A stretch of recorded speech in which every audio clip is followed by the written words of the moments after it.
And sir, for the record, it hadn't been noted, but I think the Justice Department had not ruled uh, as far as the voting to open up qualifying. I don't think you all made a decision to the end of June.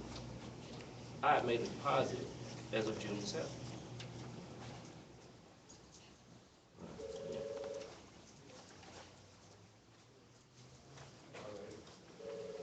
I guess we open it up to Ms. Johnson. Mr. Gibson, do you have questions for Mr. Tillman? Mr. Tillman, you've been totally honest about everything. Yes, sir. Have you not been honest about anything? I'm confused. Been with your wife 20 years. You love your wife. You wouldn't leave your wife for nothing in the world. But then you turn around and publicly denounce family life to move to an apartment so you weren't in District 9. I'm confused on that. Now, either you have a home life with your wife, or you don't. But don't answer that. I'll answer, Mr. Gibson. Mr. Gibson, I too am confused that you stood here and said we were not friends, when in fact, as a promoter and entertainer, you worked for security for me at the Peacock doing comedy shows that I had under Miss Ivy Webb. And I paid you to work security for me many years ago in my 20s. But you stand here today and said you don't have a relationship with me and you don't know me. We also served in 48th Brigade together. I was on the 48th Brigade with you, Mr. Gibson. Hold on just a minute. Mr. Tillman, you shouldn't have brought that up, because then you open up a can of worms. I worked for Peacock for 10 years. I handled security at Peacock, sometime 2,000 people. When I first asked you if you remember, when I borrowed you from the Peacock, you said you didn't remember. You and I, you were too young for me to be. Even could I just, Mr. If I remember the rules correctly, then we just have to, I don't want to start a back and forth between these two, because gentlemen, and I respect and know both of them, but I think that we got to stick to what we here for. Am I correct, Madam Chairman? Yes. Yes. So if we could just do that, because I know we could get in an argument and a debate all day, but I think we just need to stick to the facts in relation to this decision that we need to make. Yes. Okay. Yeah, that was a good clarification, because actually, Mr. Gibson is only qualified right now to ask the question. So Mr. Gibson asked Mr. Tillman about the relationship with his wife and the fact that you're living apart now. So do you have an answer for that question? I think I stated it earlier in the record, and I think the record's clear. Okay. Any other questions, Mr. Gibson?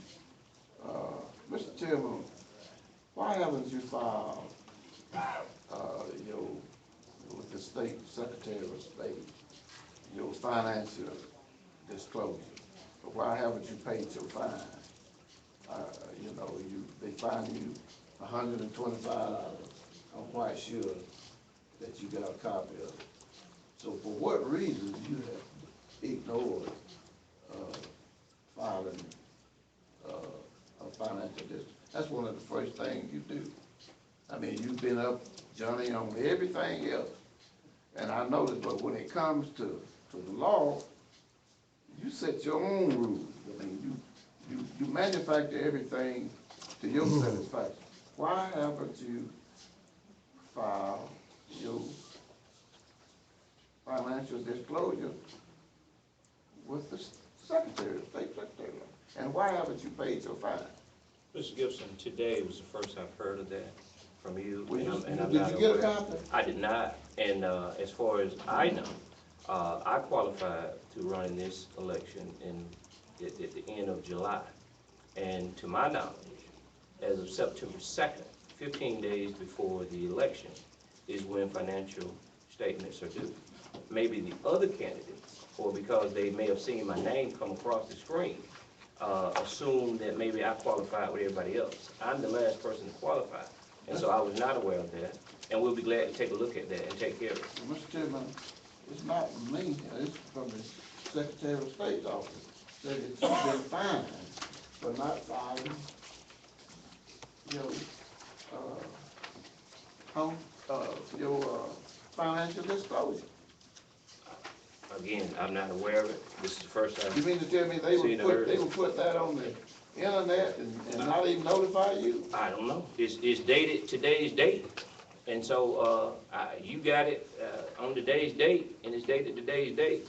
And so I don't know. Maybe it just came today.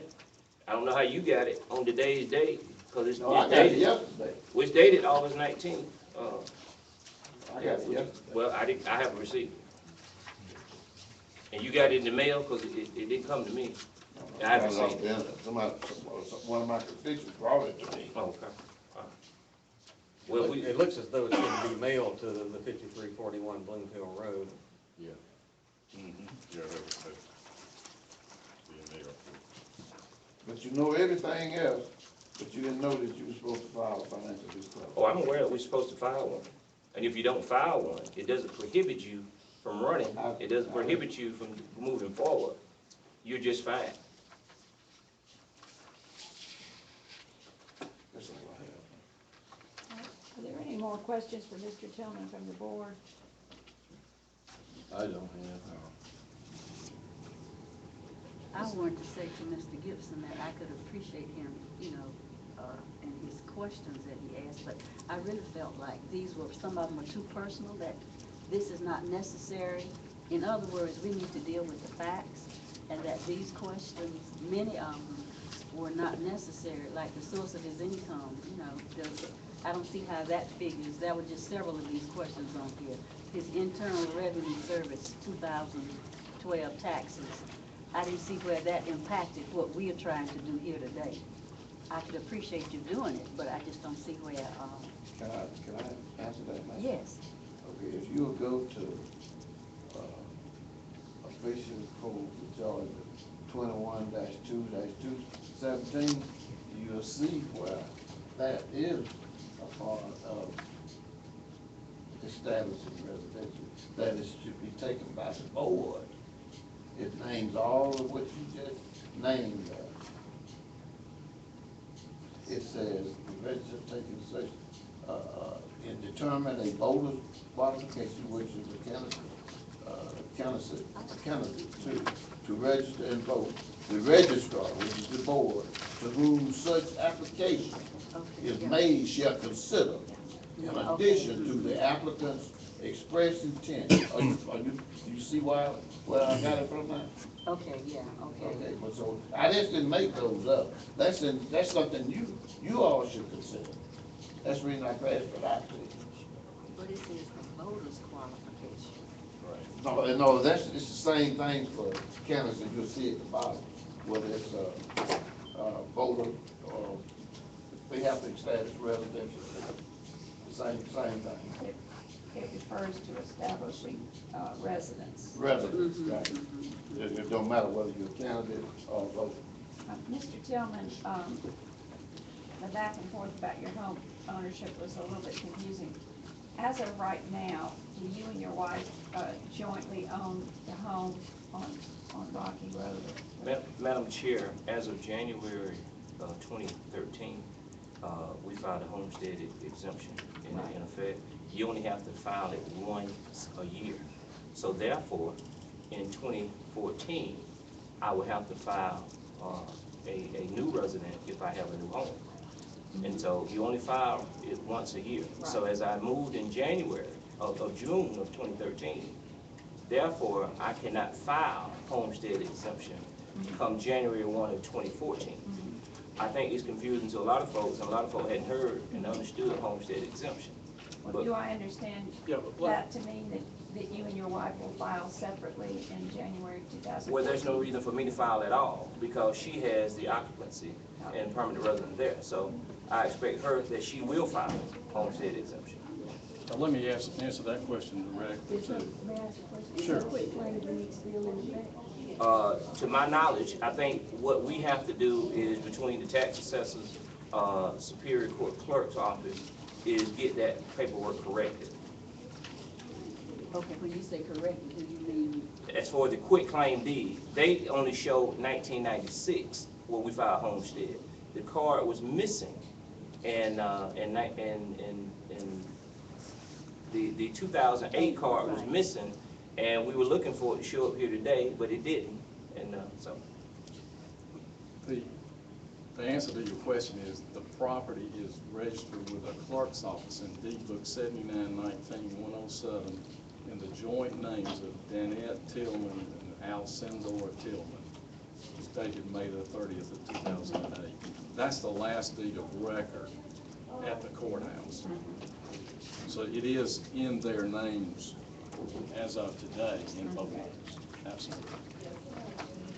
I'm just saying, when you file taxes, he has to file taxes either singly or jointly.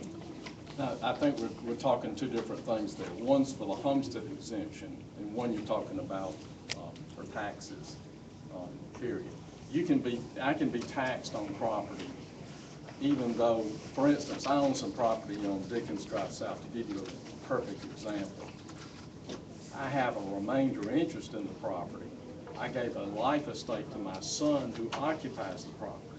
My son went down and applied for the homestead exemption, which he's entitled to do because he had a possessory interest in the property. He can claim the homestead exemption. I couldn't, even though I'm still on the title with him. And so it would be incumbent upon her to file in January or whenever for the homestead exemption effective of 2014. If I understand it right, the challenge to his candidacy is based solely upon homestead exemption, basically. That's what we're here to decide. Yeah, I think that kind of shortens it up a little bit.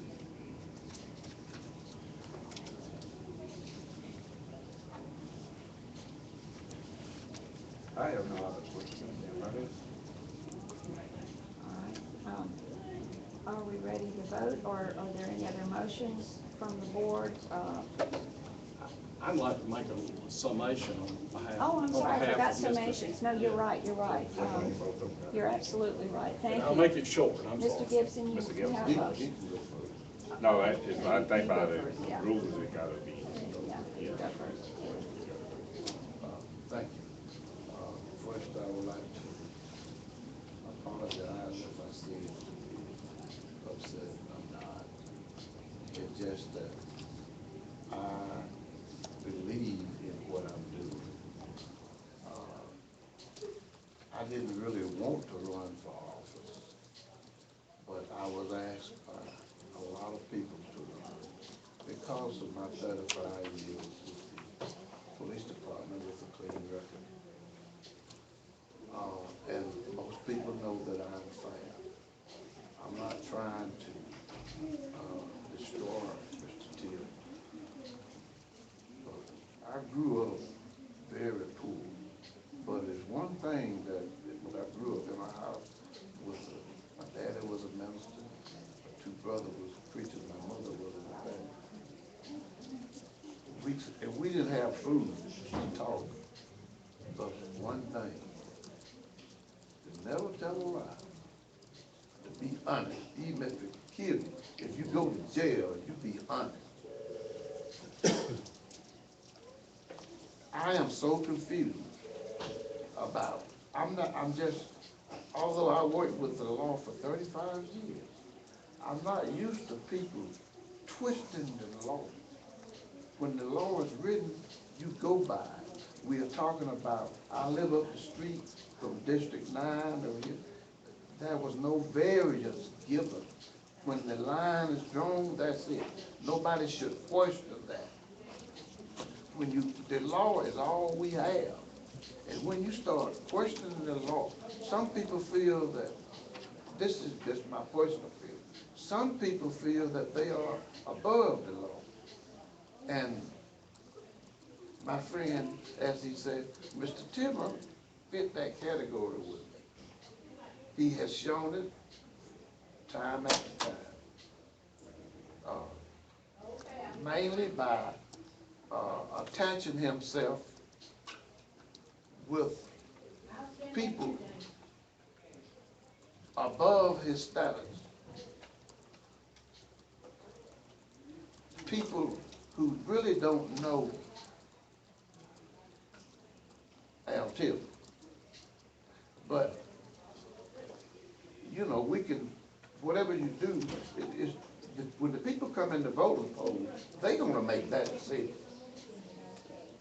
But there are a lot of people that the two things that they are upset about is that this man publicly say, I don't live with my family anymore.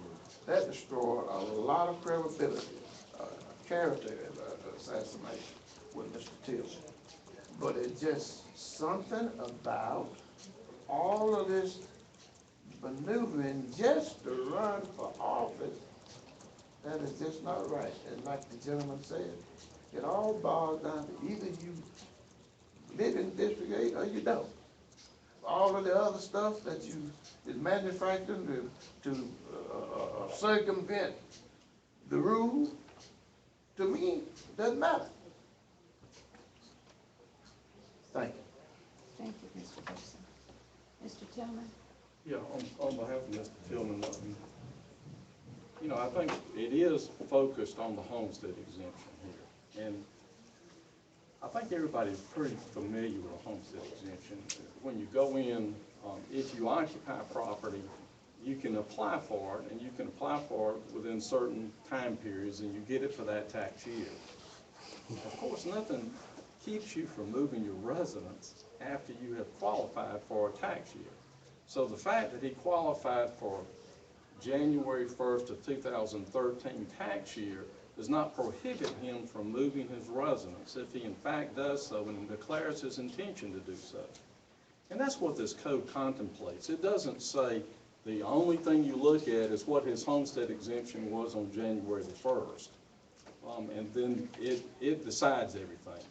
He's trying to take that as a bright line rule that applies, and there's a case in Georgia, the Handel versus Powell case, which was a 2008 Supreme Court case, and that very issue came up. We had a person who had a homestead exemption in a former county, which was Cobb County, and he had moved his residence for the purposes of establishing residence there for the purpose of running and being a candidate for office. They ruled for him, against him, so forth, but when it finally went up, the Secretary of State had actually ruled that because he had a homestead exemption, that was determinative, and they reversed it as a matter of law. They reversed it and said, no, it's not determinative, you're to take into the other considerations. Well, as we all know, I can be a resident wherever I declare myself to be a resident of for whatever purpose. I think that Mr. Gibson is upset over the fact that his motive is that he wants to run for public office in a particular district that he thinks he might be able to be elected in. In order to carry out that purpose, he in fact established a residence there, which happened to be almost across the road from him. We have this line that's been drawn in the sand on Bloomfield Road, and so you've got District 8 and District 9, but they're all part of the same community, which is Bibb County. To say this man has no ties with District 9 is questionable. The cases are also clear on some other points that I wanted to just bring to your attention. The residence of one spouse is not presumed to be that of the other spouse. So the fact that he's able to establish that we are still claiming a homestead exemption at this time on the property through his wife, and that she intends to do so, does not mean that that is his residence. He has expressed his intention. He's come in here and signed under oath where his residence is. He's shown you that he has established a residence there. He's declared his intention by changing the registration on his car, his voter registration. Those are all sworn statements.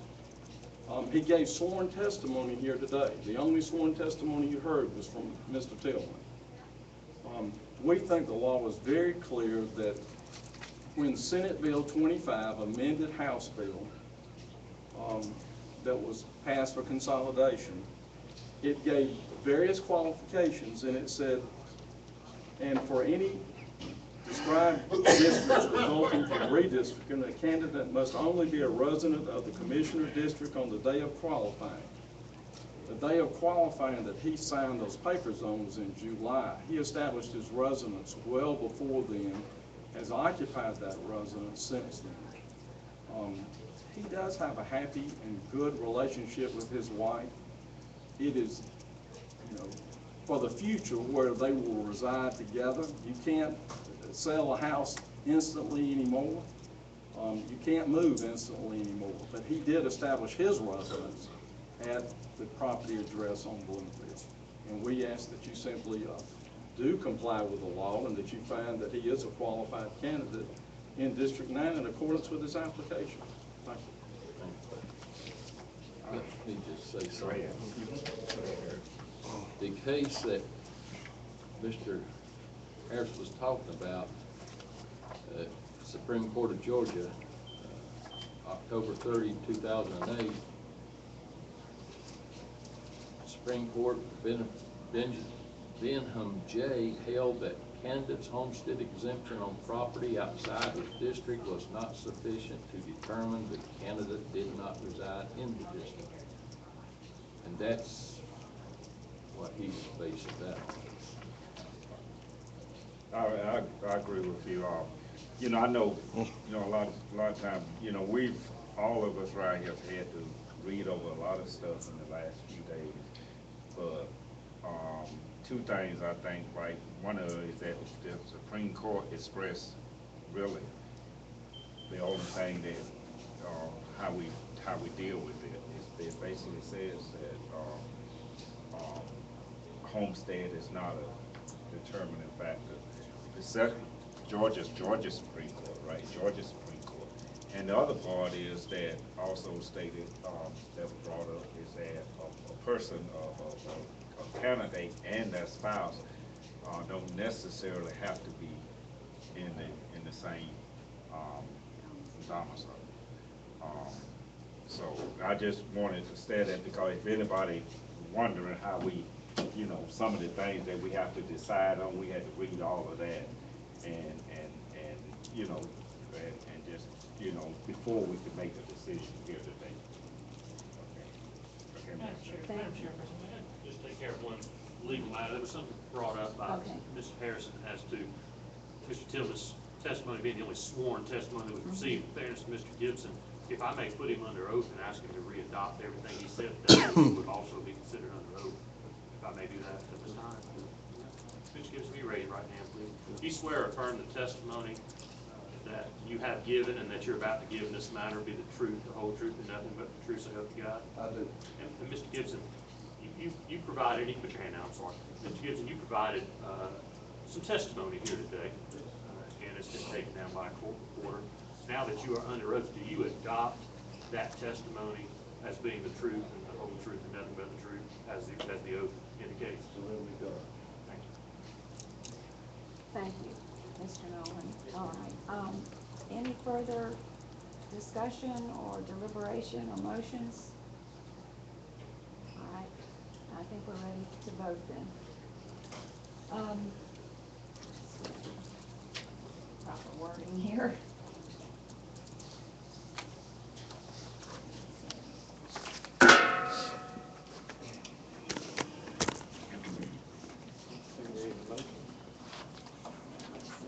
First we'll vote. All right. heard the evidence and considering the applicable legal standard, how many find that Mr. Al Tillman is qualified as a candidate for Macon-Bibb County Commissioner, District 9? Will you raise your hands? All right, that's 4. And how many vote that he is not qualified as a candidate for Macon-Bibb County Commissioner, District 9? Please note that I abstained because I've done some business with Mr. Tillman in the past and wouldn't want that to be seen as coloring my judgment. All right, so we have 4 as Mr. Tillman being qualified, 1 abstention. Due to personal relationship. Yeah.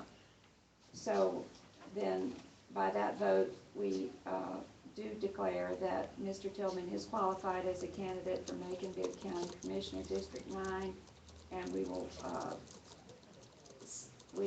compose a letter as to that fact. And anything else, Janetta? All right. Is there? We'd like to thank both the gentlemen. I personally appreciated everything that was said, and I appreciated, Mr. Gibson, your points. They were well taken, and the vote does not mean that your points didn't have the validity and good food for thought. So I appreciate that, and Mr. Tillman, the same. I appreciate your efforts to do the right thing. So. And I just want to say too, Madam Chairman, that, Okay. no decision is easy, but the only thing that we could go by, and it's on record, is that the only thing we could go by was what was the law. And we didn't have any, there was no variable for that. We're not trying to sit in the presidents or anything like that. We just have to go by what's the law. Okay. That's all, Mr. There's no reflection on. No reflection On you or, I think it was just, I had to go for the law. All right, is there a motion to? Our motion. All right, is there a second? Second. Meeting adjourned. Thank you.